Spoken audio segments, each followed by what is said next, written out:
तर नमस्कार रसिक प्रेक्षक हो, ठरलं तर मग या मालिकेच्या आजच्या म्हणजे 29 जूनच्या भागात मी तुम्हा सर्वांचं स्वागत करतो आणि सगळ्यात पहिल्यांदा तुम्हा सर्वांचे धन्यवाद व्यक्त करतो की तुम्ही माझ्या चॅनलला इतका भरभरून प्रतिसाद देत आहे.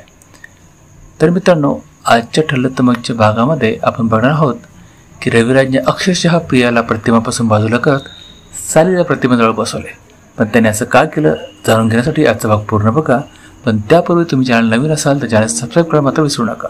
चला तर मागचा भाग सुरू करूया. तर रसिक प्रेक्षक हो, मालिकेच्या सुरुवातीला आपण बघतो की रविराजने अर्जुनला फोन केल्यामुळे अर्जुन सायली त्याच्याकडे निघायला तयारीत असतात आणि अगदी त्याच वेळेस अश्विनच्या रूममध्ये मात्र प्रिया अश्विन झोपला याचा अंदाज घेत नागराजला फोन करते आणि त्याला म्हणते तुम्ही प्रतिमाचं काय करायचं ठरवलं आहे. तिकडनं नागराज मात्र एकदम फुगीर स्वरूपात म्हणतो की ठरवलं काय, मी ते करून पण चुकलो आहे. ती म्हणते काय केलं तुम्ही नक्की. मग तो सांगतो वहिनी सगळ्यात जास्त आगीला घाबरते आणि मी तिला असं काही केलं आहे की ती आता बेशुद्ध पडली आणि दादाने अर्जुनला फोनही केला आहे, त्यावेळेस दोघे तिकडे निघाले पण असतील. मग प्रिया म्हणते म्हणजे ते निघाले ती काय. मग नागराज म्हणतो अगं तुझं घर आहे ते तुला माहीत पाहिजे ना. मग ती पण म्हणते आता माझ्या घरात जरी असेल तरी मला काही ते लाईव्ह टेली काय दिसत नाही कोण काय करतं ते. मग नागराज म्हणतो तू तुझं बघ आणि मी इकडं माझी ॲक्टिंग करतो रडायची म्हणून तो तिकडे निघून जातो. इकडे मात्र प्रिया पाणी पिण्याचा बहाणा करून किचनमध्ये येते आणि तिकडनं अर्जुन वरून खाली धावत पळत येतो. मग प्रिया त्याला अडवते आणि म्हणते म्हणजे काळजीच्या स्वरूपात विचारते की अर्जुन एवढा पळत कुठे चाललायस, नेमकं काय झालं आहे. मग अर्जुन चिडून म्हणतो मला तुला सांगायची इच्छा तर होत नाही आहे पण तुझी आई संबंधी असं मी तुला सांगतो की तुझ्या आईची तब्येत म्हणजे प्रतिमाची तब्येत खूपच खराब झाली आहे आणि मी आणि साली तिकडे चाललो आहे. मग मात्र प्रिया मोठमोठ्याने ओढायला लागते, रडायला लागते. ती म्हणते अर्जुन तुम्हाला न सांगता मला हे म्हणजे माझी आई असताना सुद्धा मला न कळवता तुम्ही दोघं तिकडे चाललात. आणि तिचा आवाज ऐकून सगळे जागे होतात म्हणजे अश्विन, प्रताप आणि कल्पना. आणि ते सगळे आल्याने प्रिया आणखी मोठ्याने ओढायला लागते. बघ नाही माझी आईची तब्येत खराब आहे आणि अर्जुन साली असे वागतात मला न सांगता तिकडे चाललेत. मग प्रतापही अर्जुनला विचारतो अर्जुन नक्की काय झालं. तो म्हणतो मला रविराज म्हणजे सिनियरचा फोन आला होता आणि त्याने फक्त एवढंच सांगितलं की प्रतिमा तब्येत खराब आहे, नक्की काय झालं मला तेही माहीत नाही. मग ते म्हणतो आम्ही पण येतो. अश्विन सुद्धा म्हणतो मी पण येतो कारण डॉक्टरची गरज पडली तर मी तिथे असतं बरं आहे म्हणून सगळे तिकडे निघतात. इकडे रविराजच्या घरी डॉक्टर प्रतिमाला चेक करतात आणि मग रविराज तिला डॉक्टरला विचारतो नेमकी झालं तरी काय, प्रतिमा बेशुद्ध का पडली. मग डॉक्टर सांगतात की काहीतरी घाबरल्यामुळे यांचा BP एकदम अचानक वाढला आहे त्यामुळे बेशुद्ध पडल्यात. पण डॉक्टर रविराजला विचारतात आज घरामध्ये असं काही घडलं होतं का ज्याच्यामुळे ह्या भिल्यात एवढ्या. मग नागराज मात्र ॲक्टिंग करत स्वतःला मारून घ्यायचा प्रयत्न करतो आणि म्हणतो हे सगळं माझ्यामुळे झाले, मीच गुन्हेगार आहे. मी हे विसरलं कसं की वहिनी आगीला घाबरते आणि स्वतःला आणखी मारून घ्यायला लागतो. मात्र सुमन त्याला अडवते आणि म्हणते थांबा बस करा, स्वतःला मारू नका. आणि मला पण आवाज येत होता पण मला बाहेर पडता नाही आलं. म्हणजे सांगायचा प्रयत्न करते की माझ्या दाराला बाहेरून कडी होती. मात्र ते बोलायच्या अगोदरच नागराजला म्हणतो तुझ्यावर हे काही घेऊ नकोस, तुझी याच्यामध्ये काही चूक नाही आहे.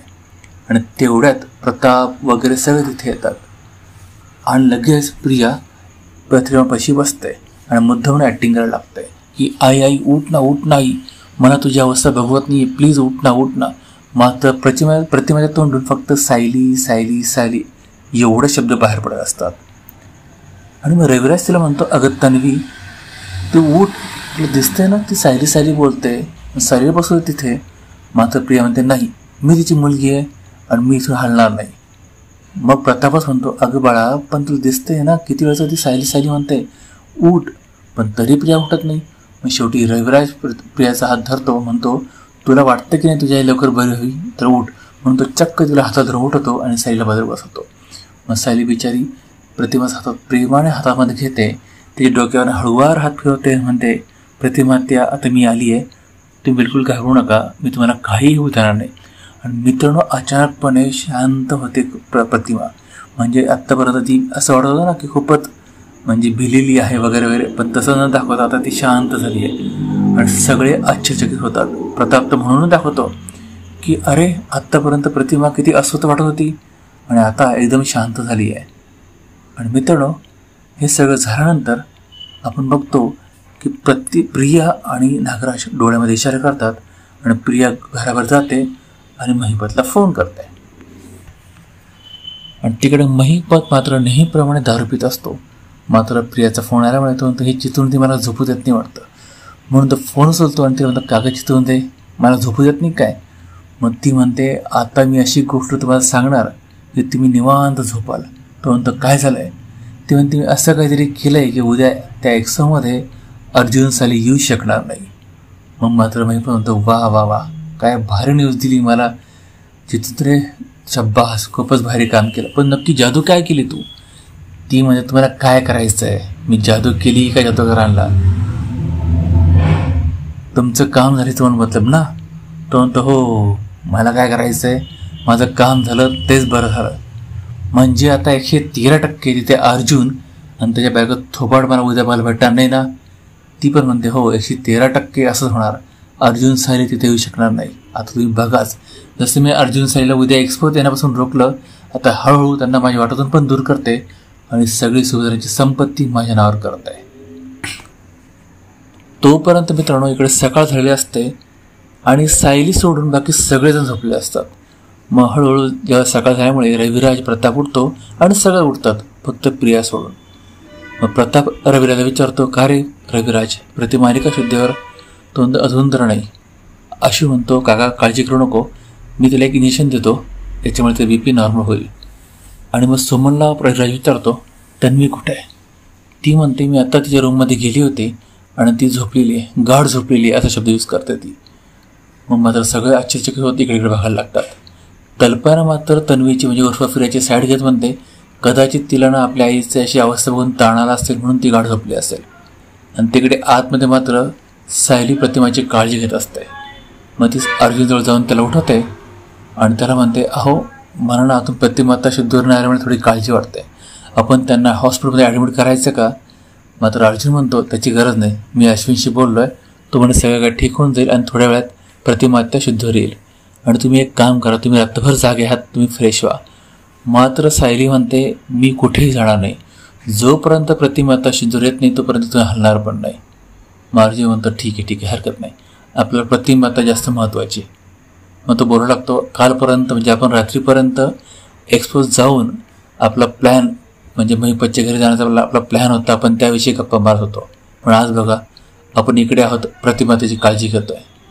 मग सायली म्हणते, महिपतच्या घरी जाण्याचा प्लॅन आपण नंतर बनवूया, आपल्याला नंतर काहीतरी संधी येईल, सध्या प्रतिमा आत्या आपली पहिली प्रायोरिटी आहे, ती बरी झाल्याशिवाय आपण कुठेही जायचं नाही.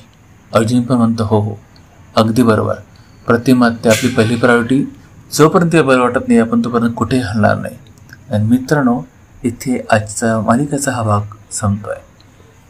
तर मित्रांनो, मला काय वाटतं, हे प्रतिमाला जे झालं आहे ते एक प्रकारे चांगलंच झालं आहे, कारण की असं होऊ शकतं की तिची मेमरी वापस येऊ शकते. आणि तुम्हाला काय वाटतं, ही प्रिया जास्त हवेचं उडत तर नाही का. म्हणजे ती एवढी फुगीर झाली, एवढी त्या कॉन्फिडन्स आला आहे की ती आता तिला असं वाटतं की आपण काहीही करू शकतो. म्हणजे अर्जुन आणि अश्विनला बाजूला करून सगळी संपत्ती, सुभद्राची संपत्ती आपल्या नावावर करू शकतो.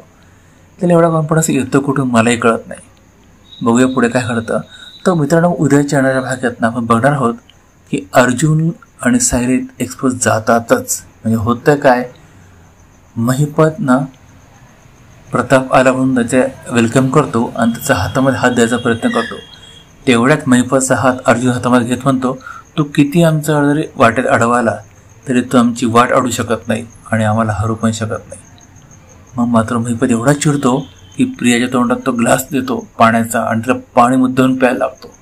आणि तो तिला म्हणतो, तुम्हाला म्हणाले तीच की अर्जुन सायली येणार नाही आणि आता ते इथे आलेत, पण त्यांनी जर काही प्लॅन केला आणि साक्षीला काही ताण झाला तर तुझी गाठ माझ्याशी आहे.